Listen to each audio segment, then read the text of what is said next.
চ্যাম্পিয়নশিপের দল সাউদাম্পটনের বিপক্ষে নাটকীয় ২-১ জয়ে টানা চতুর্থবারের মতো এফএ কাপের ফাইনালে উঠেছে ম্যানচেস্টার সিটি। ম্যাচের শুরুটা ধীরগতি থাকলেও শেষ দিকে তা তুমুল উত্তেজনা ছড়ায়। গোলশূন্য ম্যাচে ৬০ মিনিটে বড় পরিবর্তন আনে পেপ গার্দিওলা। মাঠে নামান ডোকু, সাভিনিও ও পরে হ্যালান্ডকে।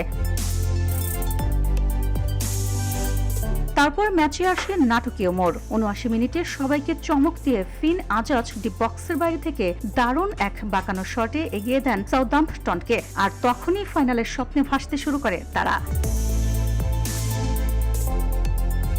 কয়েক মিনিটের জন্য সাউদাম্পটন তাদের ১৯৭৬ সালের সেই ঐতিহাসিক শিরোপার ৫০ বছর পূর্তিতে আবারও ফাইনালে যাওয়ার স্বপ্ন দেখছিল, কিন্তু শেষ পর্যন্ত সিটির টেবল জয়ের মিশনই টিকে রইল।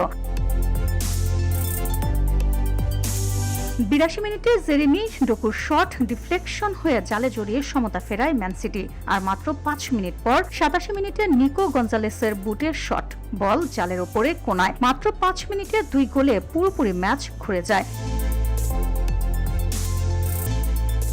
ম্যাচে একেবারে শেষ সাভিনিও আরও একটি গোলের সুযোগ পেয়েছিলেন, কিন্তু সেটি গোল লাইন থেকে ফিরে আসে। এই জয়ের ফলে প্রিমিয়ার লিগে আর্সেনালকে চাপে রাখার পাশাপাশি সিটির সামনে এখন আরও একটি ট্রফি জয়ের হাতছানি দিচ্ছে। এই ম্যাচ আবারও প্রমাণ করল যে ম্যানচেস্টার সিটি শেষ মুহূর্তে জেগে ওঠার আর এক নাম। VOD Bangla news desk.